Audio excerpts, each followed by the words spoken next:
Hi, welcome to Ranger Country. I'm Peter again. And I'm Lawrence again. And we're here today having a little look at the Air Arms Galahad bullpup air rifle. The Air Arms Galahad. These rifles have been out for coming on 6 years now. So why are we only now looking at them?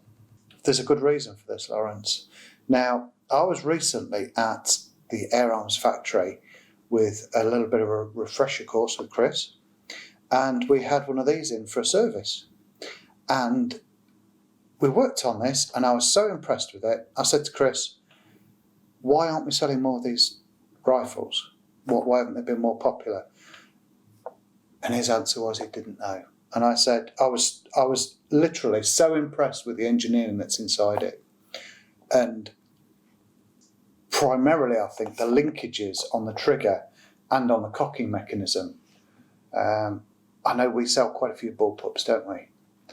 And that tends to be the weak point, doesn't it? The linkages to extend both the trigger mechanism and the cocking levers. Probably the weak points of the bullpups. Yeah, you can tell a cheap or a poorly built bullpup by the amount of creep that's on the trigger, the amount of feel that you're getting as the trigger's moving before it actually lets off. There's a lot of feedback, don't you, on the trigger? Yeah, you do. Whereas these, I noted this earlier. It's so crisp. It's as crisp as a standard rifle. They're brilliant triggers on these. Now, this has got an interesting cocking system. It's got the lever at the front, which you can operate with your thumb. When they came out, I liked it when they came out, but again, they weren't ever so popular, were they? I don't know why. I think they were massively overlooked by the shooting public.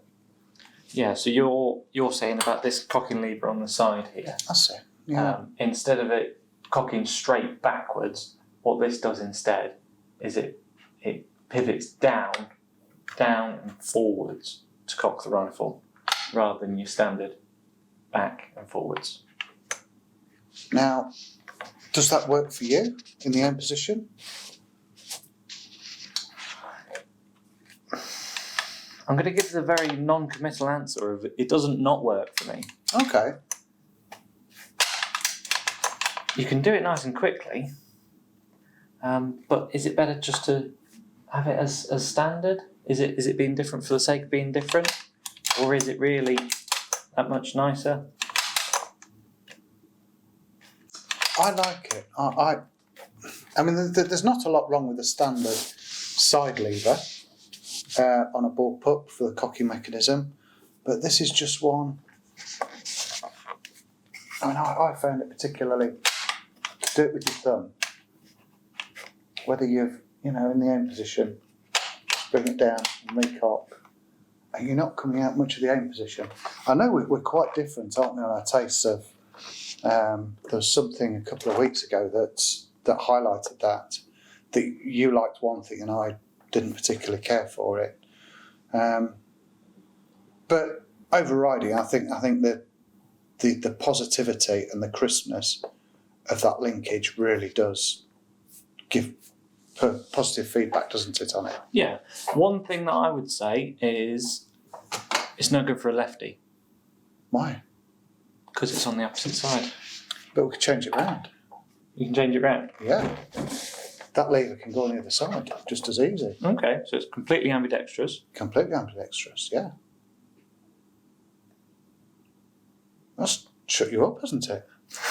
Just a little bit. So, yeah, now change that over, left hand to the right hand side. So if you were a lefty, straight away, Very nice. So, yeah. So, accuracy. Now, I teamed this up with the Hawk Air Max scope that you can see on the top, nice small version, and I took it to the range and see if the top camera can see that. That was 3 shots. Now I would call that a one-hole group. Would you call that one-hole group? That is what a one-hole group looks like. It's where all the pellets have gone through exactly the same hole. Okay. So I do admit that after 3 shots, I bottled out because generally you find after 3 or 4 shots, you get a bit cocky.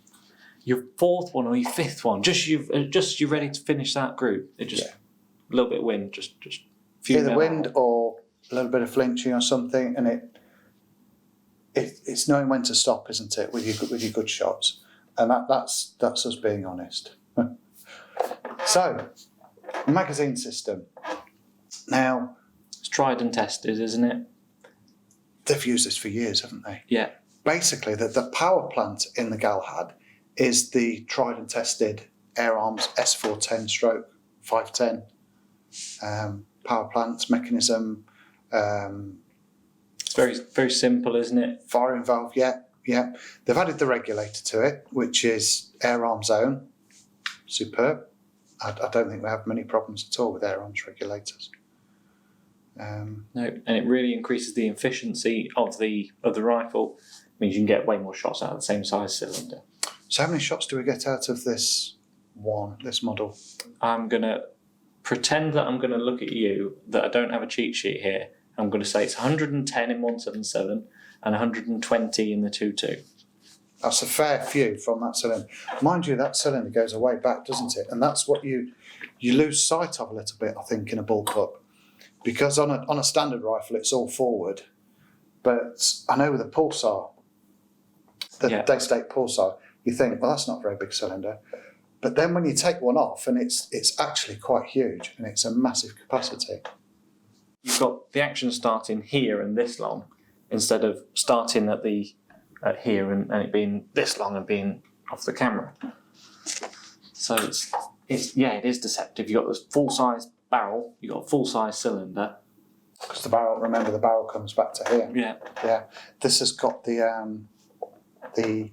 Air Arms Q-Tech moderator on as well, which makes it extremely quiet. Yeah. Superb version. And I just must thank Air Arms. I was talking with Chris about these at the factory, and he says, well, we'll see what we can do for you. And I spoke to Sheila in the factory, and she sent us this one to run a review on, to have a test. And we've had a play. I took it down the range, and quite a few members had a go themselves, and they were pleasantly surprised at how good the rifle actually is. Standard Air Arms magazine, reliable completely, aren't they? There's not really a spring action on it to go wrong. We've replaced the odd magazine O-ring from 2007, 2008 rifles, maybe. That's not bad, is it? Longevity for a magazine. A new O-ring, off you go, thank you very much. And talking about, how much are magazines for Air Arms? You're putting me on the spot. I know they have You're young, been, you're meant to remember all these things. pre all these COVID price increases, they were $39, I think they were. Were they? But what they are currently, I don't know. So don't hold me to that. Not hugely expensive, though. No. No, well engineered. Not compared to others. Yeah. So, now, we know all air guns aren't perfect, are they? We know some reviewers, everything's absolutely glorious. Apart from the ones that we sell. Yeah. They're We're a little bit more honest, and not everything is rosy, is it? You know, you do get problems with some guns and makes. Honestly, I don't think we've sold enough of these in the past, have we, to be able to give fair comment on the return rate or the problems that we've encountered with rifles that we've sold. No. But what we can say is, with it being the same power plant as the 410, 510, that power plant has been absolutely bomb-proof. We get no problems with consistency. We get no problems with accuracy from the power plant in those rifles at all. Yeah. And the engineering quality of this, bear in mind this is all built in the UK, isn't it, in England. The quality of this is just, it's outstanding. They are a little bit more money, but I think for longevity, you know, for the actual quality does bear witness to that, doesn't it? Yeah, it speaks for itself. It does, yeah. Yeah. So What else have we got? So we've got the magazines. We've talked about the side cocking lever on this. Yep. Now we have got a little accessory rail on the underneath here. that's similar to the same as the HFT 500 and the Ultimate Sporter. And the Ultimate Sporter, yeah. It's a shame they don't do a standard Picatinny rail. A standard pick rail would be there. But you could then say that with it being, I suppose, a sort of inward rail, it keeps it nice and smooth. So if you don't want... I don't think you'd always want that rail. serrated rail on the front there, though, would you? Yeah, it's going to be on your hand and anything you rest it on as well. Yeah, whereas that there is smooth. So that's one thing, I suppose. Obviously, you can get a little stud that slots into there, and then you can have your weaver rail if you want it. So that's a nice little accessory you can have for it. I've got the pressure gauge on the front of the cylinder. Some people don't like it on the front. You know, they think looking down the business end. But to be honest, you don't really. You look from an angle. You don't have to look dead on. You don't have to put your face right in front of the muzzle to check the pressure on the cylinder. Would be nicer if it was on the side or... But where do you put it? Well, that's going to change the aesthetics, isn't it? And then the problems with the engineering of getting the action into the stock if it's not on the underneath. So yeah, it's then going to be more expensive with the engineering. Yeah, it's maybe going to detract from the looks, not sleek from the side that the gauge is on. And might hinder with the handedness, the ambidextrous. Yeah. Fully adjustable butt pad. Yeah. Up and down, side to side. Yeah. Fully adjustable. Yeah. So much more to say about that. What's the bad things about it? It's not hugely cheap. No. You could say. No, granted. But it is an English-made quality rifle with, like you say, a lot of precision engineering gone into it. I think this is cheaper. When you look at it, I think this is cheaper than a lot of the foreign bullpups that are about at the minute that are coming in quite thick and fast, aren't they? Made in the Eastern Europe. Mm. So I think they're quite a bit more expensive than this is. And I think we probably have a fair few more problems with those, don't we, than we ever do with Air Arms. Yeah. Another beauty with Air Arms is, of course, our relationship with Air Arms. We do give a lifetime warranty on all Air Arms that we sell, don't we? We do, yeah, and we stand by that. And to be honest, we don't really use it, or customers don't really need it. No. But it's nice there if you're keeping your rifle for a long time. It's nice to have it. Yeah. One other thing I've just realised we haven't mentioned yet on the rail there is a little spirit level, little bubble level. That'd probably help you, wouldn't it? Is it getting your scope set up properly, because you struggle with that a bit, don't you? You do. Yeah.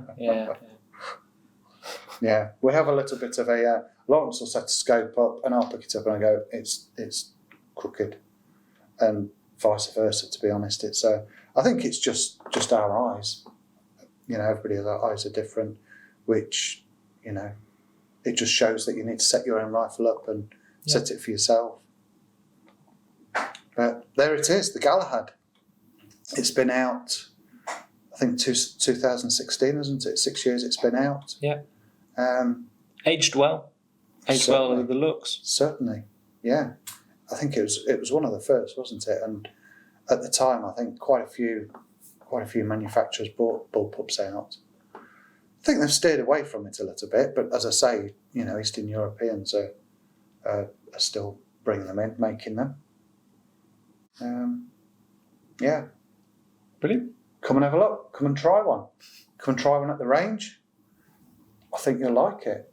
If you don't buy one, it's an experience to try, and I think it's well worth it. Is there anything else to add? We haven't mentioned the stock options. I think it comes in this walnut, and then it's got a black soft touch stock as well, hasn't it? Okay, yes, it does, yeah. But beyond that, no, I don't think so. I know we always do mention bad points, if there are any bad points. Nothing actually really springs to mind on this one, apart from it's not the cheapest. No. So, yeah, that's it. Thank you very Nothing more to much. say. We'll see you in the next video. Thank you very much.